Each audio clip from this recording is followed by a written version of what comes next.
And now, ladies and gentlemen, Put your thumbs up and say it's Tickety Boo. Tickety Boo. Tickety Boo, Tickety Boo, everything's Tickety Boo. Tickety Boo, son. Tickety Boo.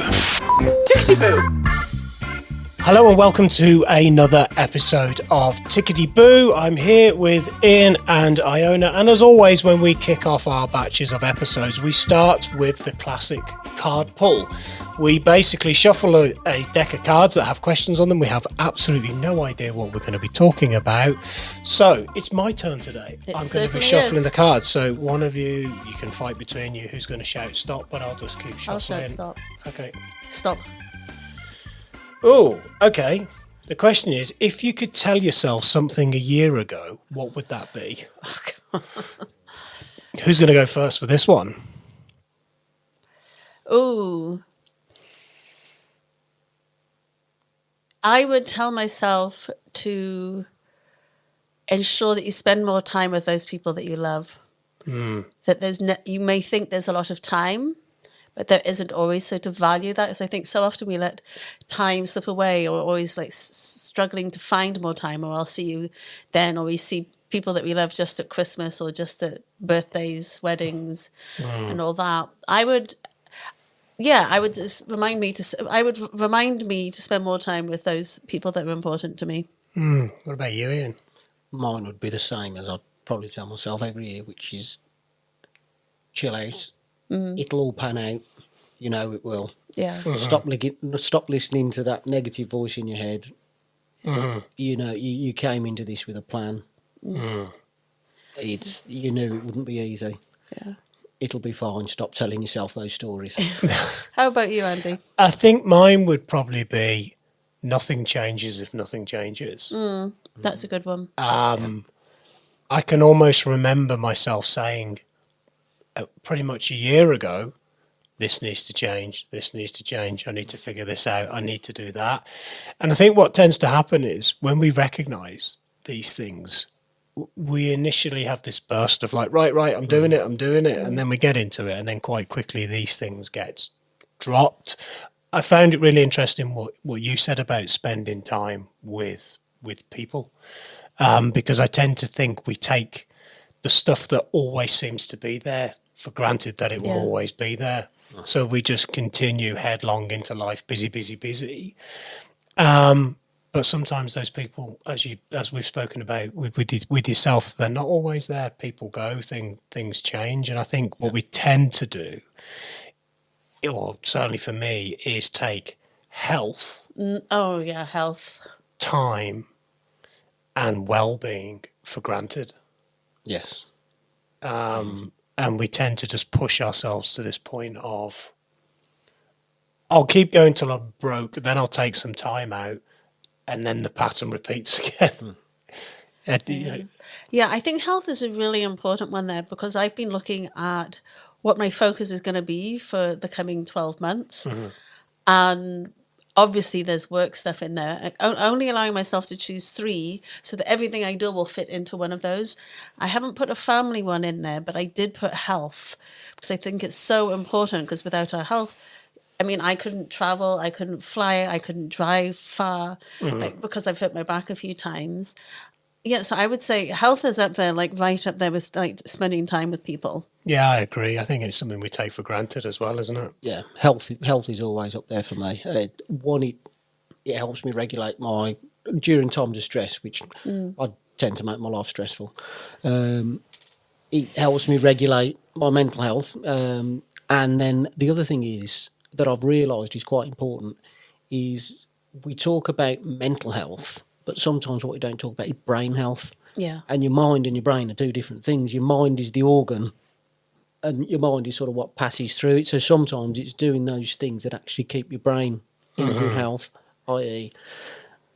not loads of caffeine, and you know that your brain won't be good, which means your mind won't be good if you keep going massive hits of alcohol or whatever. So sometimes it's just being able to give my actual brain that, my physical brain, that lift, as well as my, what you consider the rest of your body. Yeah, I'd agree with that too, because for me, it's also being about doing exercise that's different, doing reading more, doing stuff so that I can keep my brain functioning. Because I am concerned about Alzheimer's, I'll have to say. We don't really have it in our family. I mean, my mum had Huntington's, but I'm really aware, it's like, okay, I'm not getting any younger. And so, yeah, health is a real priority. And I know that at this time of year too, with the darker nights, that adds to the mental health load as well with getting outside. I have a very short window where I can go outside where it's not too cold, but and where it's daylight as well. I think age helps a little bit with this, doesn't it? Because we don't think about these things when we're younger. We just tend to rip the backside out of life, don't we? And go, that's a later problem. But in reality, a lot of this stuff that we tend to neglect or ignore has a way of catching up with us. Yeah.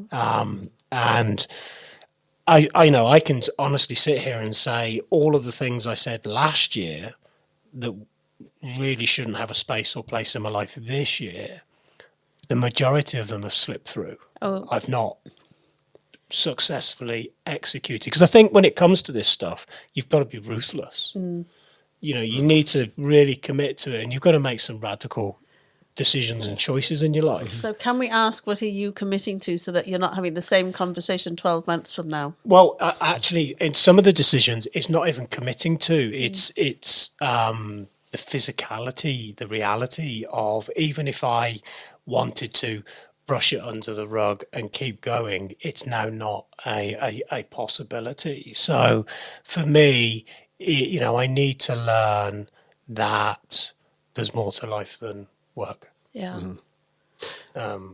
We're certainly covering, you know, the subject's certainly changing. But Yeah. I think one of, sort of, in my head, as we were talking then, one of the things that I have changed, and I said I needed to do, and I have changed, is what people I go to in different situations.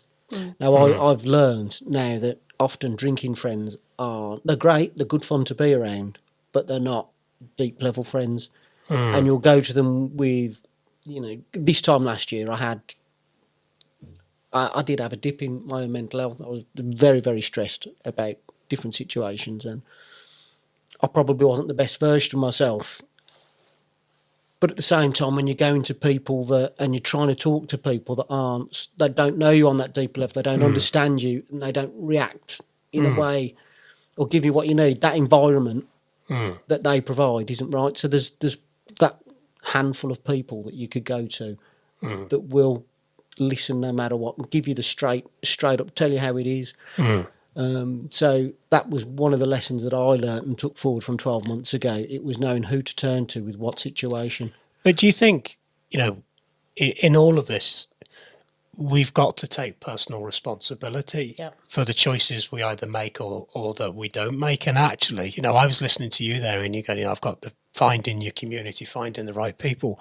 But if you're going back with the same stuff again and again, are we learning the lesson or are we choosing to ignore the lesson? Because I actually, you know, I feel like I'm blessed in my life, and, you know, I think I've created success, or, you know, what I deem to be success. And some people would go, I would love to have the problems that you have. So I'm not putting it down like that. But what I am saying is I'm taking personal responsibility, because some of the things in my life that need to be looked at and changed, for whatever reason, I've repeated the pattern. But I think that's what we do. You know, we don't like change. We don't like letting stuff go. That fear kind of kicks in. And I think sometimes you just got to press that F it button and go, I'm doing a reset and I'm starting all over again. But I don't know if you guys ever felt like this. Like, sometimes life can feel like this merry-go-round that you're on, and it's getting quicker and quicker. And you're like, I would like to get off it for a bit, but it's actually going that quick. I'm going to get hurt if I get off it right now. Oh, you're thinking about the roundabouts from the roundabout analogy when we were kids, and you're gripping on for dear life. But if you don't get off at some point, the roundabout's going to fling you off, isn't it? And then you're going to end up in a bit of a heap. And I think the problem is, certainly for me, I can see the things, I recognise the things. I think it's actually putting in a plan. Yeah. And most of the time it's like in your head, right, I'm going to do this, I'm going to do this, I'm going to do this, but it's not specific enough. I'm going to do this by doing this and put a date or a time to start moving towards. There's no target, so it's not specific enough. Yeah, I 100% agree with that. Yeah. Again, most of the stuff that I create for myself, it is part of a plan. Yeah. And it's part of a process, and I know it will draw to an end, and I know that I am doing it with an end goal in mind. Yeah.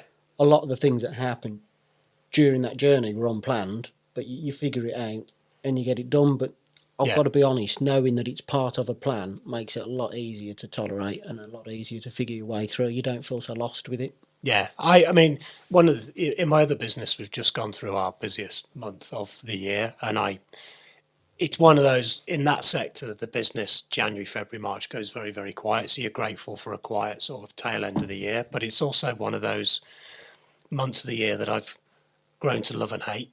You love it that the business is busy and there's productivity, but you become like a slave to it. And this year I did make some changes and did things differently, got some more people in to help.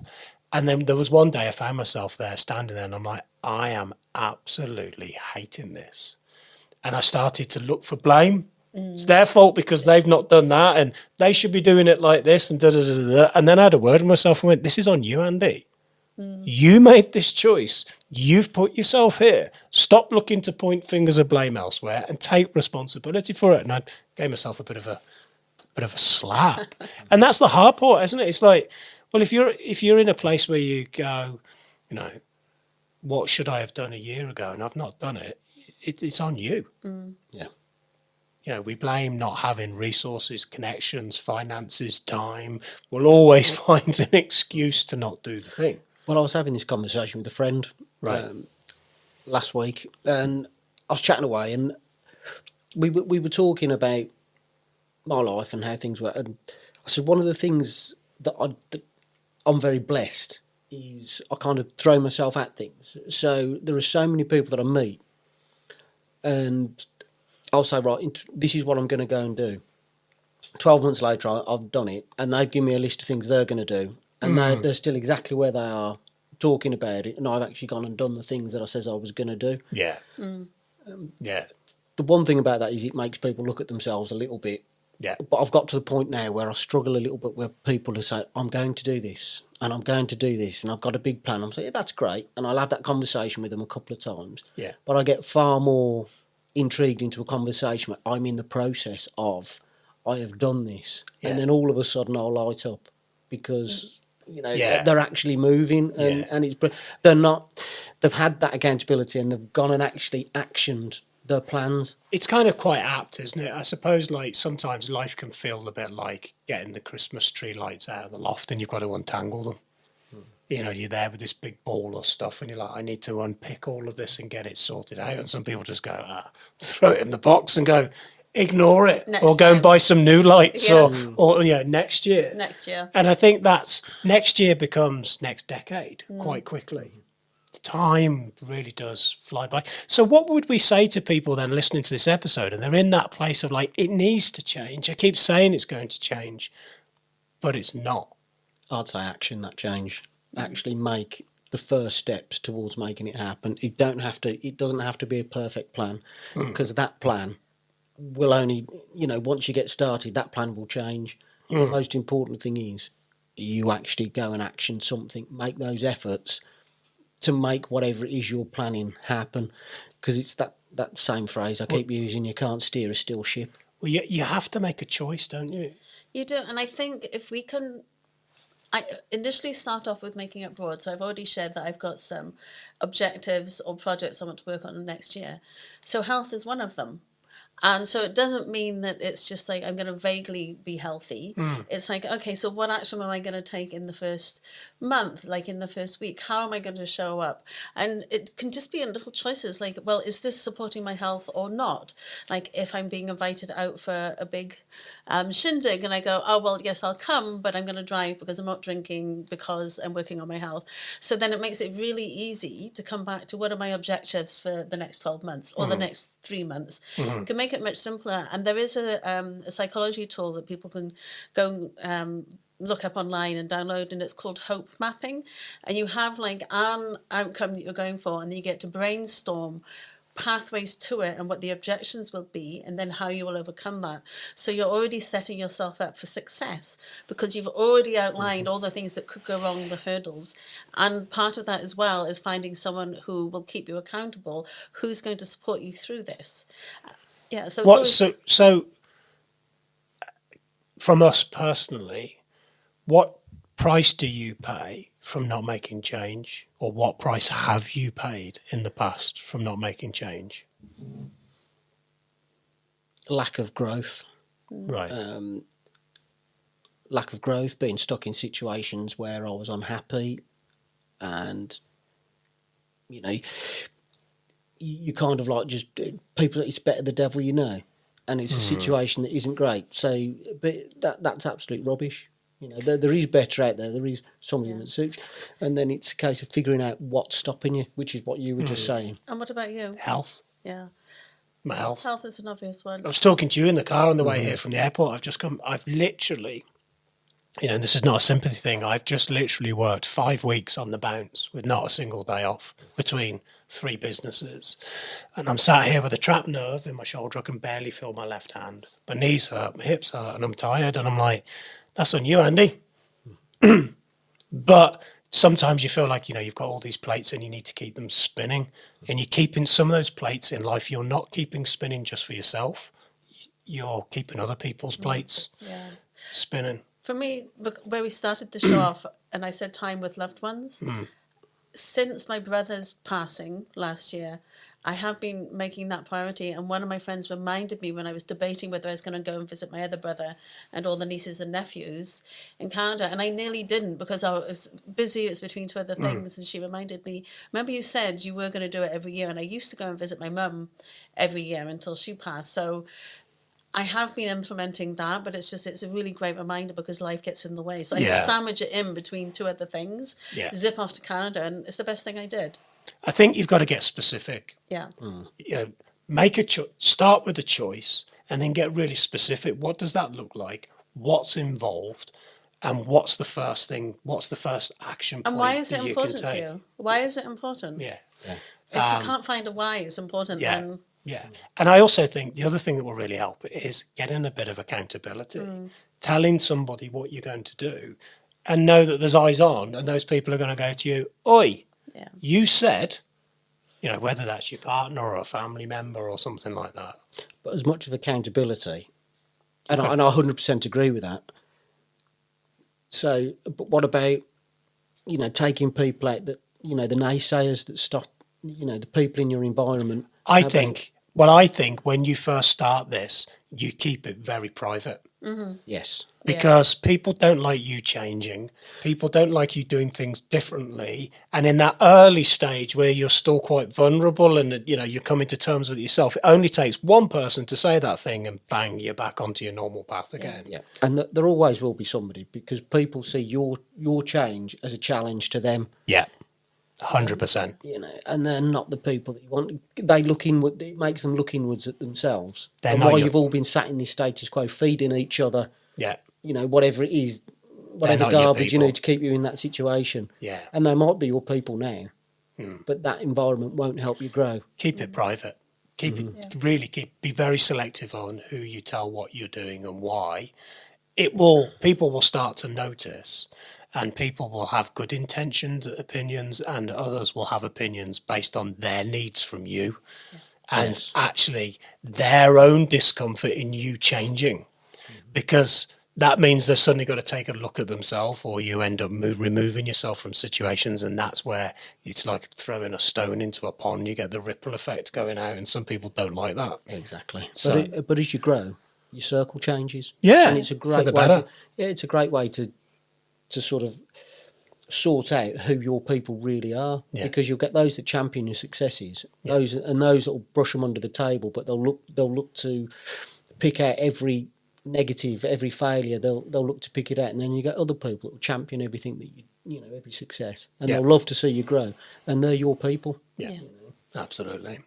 Well, as always, we go down a bit of a rabbit hole with these card episodes, don't we? But we had no idea where it was going to go. But hopefully, if you're sat there going, I need to make changes in my life, get specific, take accountability, right in the early stages, be very selective who you tell, and go for it.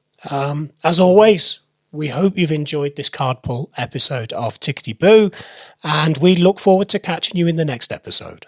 If you or someone close to you needs to access mental health support, please contact your GP, or if it's out with normal office hours, get in touch with NHS 24 on 111. Alternatively, contact the Samaritans on 116 123. All calls are free of charge from any phone. You can also find more support information on the Tickety Boo website, ticketyboopodcast.co.uk.